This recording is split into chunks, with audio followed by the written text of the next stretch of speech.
சில நேரத்தில் வந்து யாரை ஜெயிக்க வைக்கணும்னு எலெக்ஷன் நடக்கும், சில நேரத்தில் யாரை தோக்கடிக்கணும்னு எலெக்ஷன் நடக்கும். இதுதான் for the first ever time திமுகவை தோக்கடிக்கணும், தாவேக்காவை வெளில வைக்கணும் ஒரு எலெக்ஷன் நடந்திருக்கு. ரெண்டும் நடக்குது பண்றீங்க. ரெண்டும் நடக்குது. அதுதான் இவ்வளவு பெரிய ஒரு அக்யூமுலேட்டட் எஃபெக்ட்.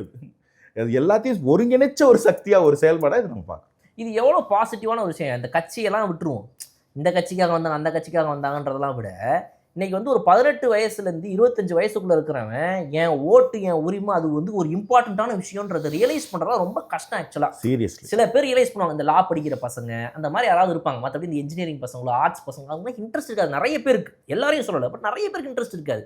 அந்த அரசியல் பற்றி ஒரு தாட் ப்ராசஸ் வரத்துக்கே ஆமாம் என்ன நடக்குது சுற்றி, யார் எம்எல்ஏ, என்ன நடக்குது, இதெல்லாம் யோசிக்கிறதுக்கு மேபி ஒரு 25 வயசு 26 வயசுக்கு மேலே சில பேருக்கு வரும். மோஸ்ட் ஆஃப் த பீப்புளுக்கு 30 மேலே வரும். எல்லாருக்கும் 40க்கு மேலே தான் வரும்.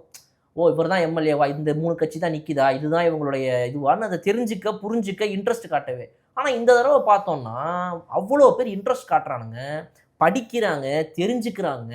ஸோ இப்போ இவ்வளோ இன்ட்ரெஸ்ட் காட்டுறதுங்கிறது வந்து எவ்வளோ ஒரு பாசிட்டிவான விஷயம் ஒரு நாட்டுக்கு ஆக்சுவலாக.